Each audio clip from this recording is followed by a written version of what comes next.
수험생 여러분 안녕하십니까? 이번 시간에는 자기주식에 대해서 살펴보도록 하겠습니다. 자기주식이란 거는 회사가 발행했던 주식을 일시적으로 거둬들였을 때 쓰이는 계정인데요. 약간 임시계정이라 보시면 되고요. 회사가 재취득한 자기주식에 대해서 재발행을 할 수도 있고 그걸 소각할 수도 있어요. 그래서 재발행이나 소각되는 부분까지 좀 고려해서 보시면 될 것 같습니다. 자, 그러면은 관련 내용 한번 보시고요. 자, 자기주식의 의의. 자, 주식이요 발행되고 나서 일단 시장에서 거래가 됩니다. 시장이 아니더라도 뭐 서로 사고팔고 하겠죠. 예. 그 상태에서 본인 회사의 주식을 본인이 다시 되사들이는 경우 자기주식이라는 계정을 쓴다는 거죠. 되사들이는 경우가 이렇게 나와 있거든요. 근데 상법상 좀 제한이 많습니다. 회사가 발행했던 주식을 거둬들이게 되면은 자본이 전체적으로 감소하는 효과가 있잖아요. 근데 자본이 감소한다는 거는 회사의 어떤 재무 구조가 안 좋아진다는 뜻이기 때문에 상법에서는 자기 주식 취득을 좀 제한하고 있습니다. 완전 금지하는 건 아닌데 적절한 원인이 그러니까 적절한 이유가 아니면은 좀 제한을 가하고 있다는 거죠. 그래서 뭐 자기 주식을 취득할 수 있는 이해 이렇게 되어 있죠. 뭐 이런 부분들이 있으면은 이제 회사가 자기 주식을 이제 살 수 있다는 거죠. 자, 취득 시 회계 처리인데요. 자기 주식은 자본을 줄이는 효과가 있습니다. 그래서 자기 주식을 취득할 때 이렇게 합니다. 회사가 그 주주한테 돈을 다시 줄 거 아니에요. 그럼 대변에 현금 이렇게 하고요. 그리고 그 반대되는 차변 계정에다가 자기 주식을 이렇게 쓴다는 겁니다. 그리고 이 자기 주식을 차후에 재발행하거나 아니면 소각, 이제 없애버리는 절차를 취할 수 있다는 거죠. 그래서 이제 자기 주식을 재발행했을 때 자기 주식 처분 손익이라는 계정을 쓰는데요. 만약에 회사가 기존에 취득했던 금액보다 더 비싸게 자기 주식을 처분했다면은 그때 자기 주식 처분 이익이 나오는 거고요. 그리고 만약에 손해를 본다면은 자기 주식 처분 손 이렇게 나온다는 거죠. 예. 그리고 자기 주식 처분 이익은 자본 잉여금으로 처리되고요. 그 다음에 자기 주식 처분 손은 자본 조정으로 상계하는데 이 두 개는 뭐가 가능하다? 상계가 가능하다. 즉 주식 발행 초과금하고 주식 할인 발행 차금 상계하듯이 상계할 수가 있다는 겁니다. 예. 그리고 만약에 자기 주식을 무상으로 받았다면은 이 경우에는 회계 처리 없고요. 차후에 처분할 때 전액 자기 주식 처분 손익에서 조정을 한다는 것도 좀 기억을 해주시기 바랍니다. 아시겠죠? 자, 그 다음.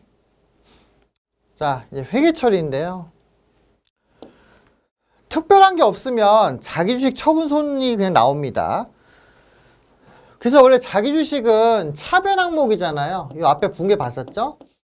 근데 요거를 매각을 해요. 그러면은 회사 입장에서 돈을 받죠. 현당보 이렇게 하고요. 그 다음에 자기 주식 대변으로 보냅니다. 그러고 나서 금액이 더 커요. 예를 들어 현금을 120 받고 자기 주식이 100원이었어. 그 회사 입장에서 돈을 더 받은 거니까 처분이익이 20 나오죠. 그리고 처분이익은 자본 잉여금으로 가는 거고요. 자, 반대로 자기 주식이 100원짜리였는데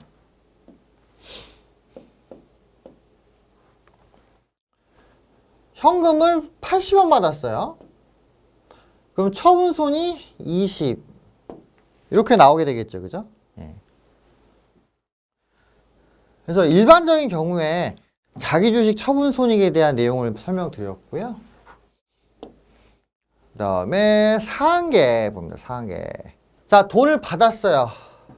그러면 현금, 당좌예금, 보통예금 나오겠죠. 예를 들어서 현금을 140을 받았다고 할게요. 그리고 자기 주식이 100원이라고 가정해 보겠습니다. 근데 기존에 자기 주식 처분 손실이 있었어요. 그래서 이게 10원 있다고 치면은 이걸 먼저 대변으로 보내야 돼요. 그죠?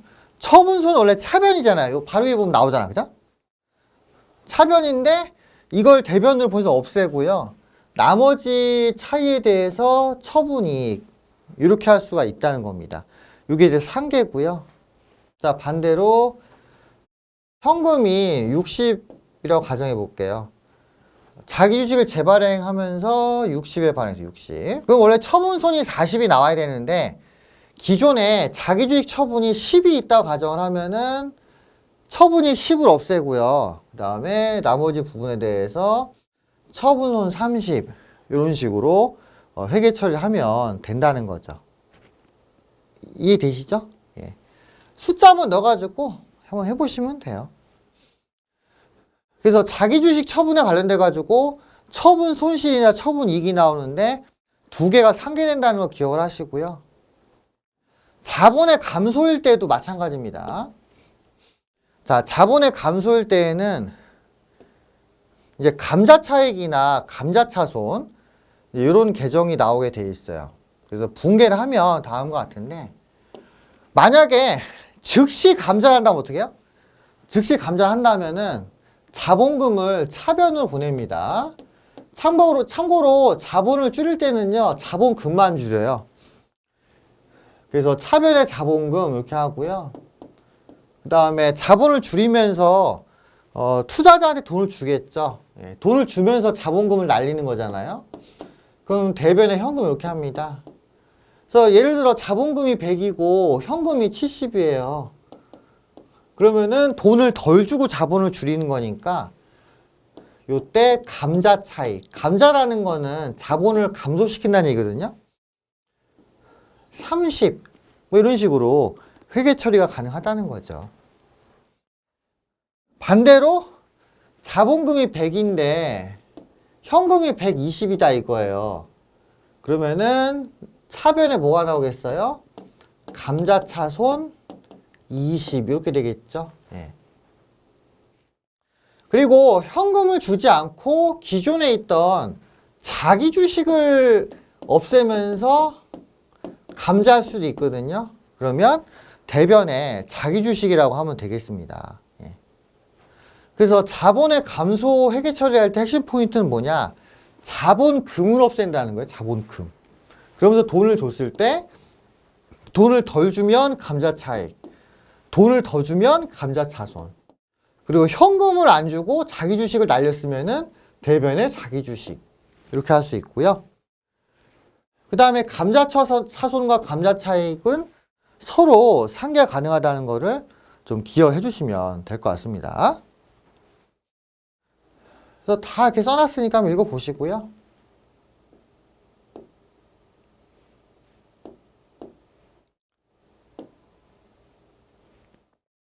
자, 회계 처리.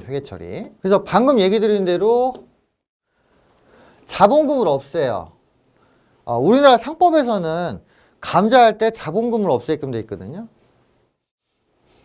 자본금 없앱니다. 원래 자본금 대변이잖아요. 차변으로 보내고요. 돈 줘요. 돈을 덜 줘. 그럼 대변에 감자차익. 돈을 더 준다? 차변에 감자차손. 이러면 되고 현금 대신에 모두 가능해요. 자기 주식 가능. 자, 이렇게 보시면 되고요. 자, 상계. 기존에 감자차손이 있었다면은 이걸 먼저 없애고 감자차익을 쓰면 돼요. 자본금이 100이고 현금이 70이다. 그런데 기존에 감자차손이 20이 있었어요. 그럼 대변에 감자차손 20하고 나머지 부분 10. 감자차익 이렇게 쓰면 되고요. 자본금 100을 날렸는데 현금을 150을 줬어요. 이 상황에서 감자차익이 20이 있었다. 그러면은 감자차손을 30을 쓰고 제하면 되는 거죠. 예. 이런 식으로 감자차손이나 감자차익을 서로 상계할 수 있다. 이걸 좀 이해를 해주시면 되겠습니다. 그리고 자기주식 처분이나 상계는 전산액 1급에서는 잘 안 나와요. 그래서 제가 문제를 따로 풀지는 않겠습니다. 그 문제 몇 개 있는데 여러분들 알아서 풀어보시고요. 그 다음에 이제 이런 건 있죠. 그 상계하는 거, 이걸 좀 기여를 하시라는 거고, 그 다음에 자기주식 처분 손익, 감자차 손익, 자기주식. 이 계정 자체는 암기를 하셔야 됩니다. 전산액 1급에서는 보통 뭐가 나오냐면은 어떤 계정이 자본잉여금이냐, 어떤 계정이 자본조정이냐, 이게 잘 나와요. 그렇기 때문에 제가 마지막에다가 이렇게 정리를 좀 해놨죠. 주식 발행 관련해가지고 주식 발행 초과금, 주식 할인 발행 차금 나오는데 주식 발행 초과금은 자본잉여금, 주식 할인 발행 차금은 자본조정 이렇게 나온다는 거예요. 그래서 이 분류를 좀 기억하셔야 되고요. 자, 자본을 환급했습니다.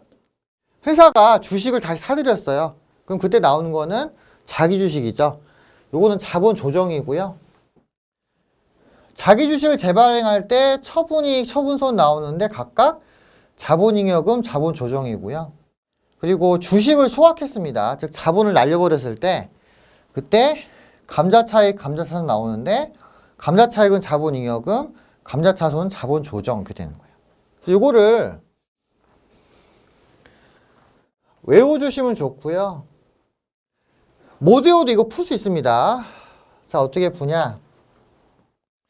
나중에 여러분들이 실기를 하실 때 계정 과목 및 정유 등록이라는 메뉴를 보실 거예요. 여기 보시면은 계정을 다 검색을 할 수 있고 이 계정들이 어느 분류에 속하는지를 프로그램상으로 확인할 수 있거든요. 그래서 이거는 솔직히 안 외워도 맞출 수가 있습니다. 다만 시간이 좀 걸리니까 빠르게 풀고 싶으면은 암기를 하시고요. 시간이 약간 걸려도 정확히 풀고 싶으면은 계정 과목 및 정유 등록 메뉴를 이용을 해서 문제를 푸시면 됩니다. 예, 요거까지는 컨닝은 아니라고 봐요. 왜냐하면 프로그램 안에 있는 걸 쓰는 거잖아요. 어차피 우리는 실기 문제를 풀 때 프로그램을 써야 되니까 하는 김에 그냥 같이 하면 됩니다. 다만 이제 인터넷으로 막 검색하거나 그러면은 그건 부정행위가 되니까 딱 프로그램 안에 있는 내용만 여러분들이 이용을 해주시면 될 것 같아요. 예, 제가 봤을 땐 그렇습니다. 그리고 너무 대놓고 이렇게 공개가 되면 안 되니까 제 강의를 듣는 분들은 그냥 그런가 보다 하고 조용히 프로그램을 수행해 주시면 되겠어요. 아시겠죠? 예. 그러니까 부정행위는 아닌데 그렇다고 대놓고 막 이렇게 공개적으로 얘기하기 좀 애매하니까 제 강의 듣는 분들만 딱 머릿속으로 기억하시고 그냥 여러분들이 시험장 가서 조용히 하시고 합격하시란 말이에요. 그래서 이 분류를 꼭 암기를 하시기 바랍니다. 자, 이렇게 해서 자기 주식에 대한 내용들을 설명을 드렸어요. 그래서 자기 주식 취득 시 분계, 처분 손익에 대한 분계, 감자에 대한 분계 봤으니까 기본적인 포맷을 좀 기억을 해주시기 바랍니다. 그리고 이제 뒤에 이제 주관식 문제 몇 개 있는데 여러분들이 한번 해보시고요. 안 하셔도 큰 지장은 없을 걸로 판단이 돼요. 그래서 기본적인 사항만 좀 기억해 주시면 될 것 같습니다. 예, 그럼 여기까지 하고 마치겠습니다. 수고하셨습니다.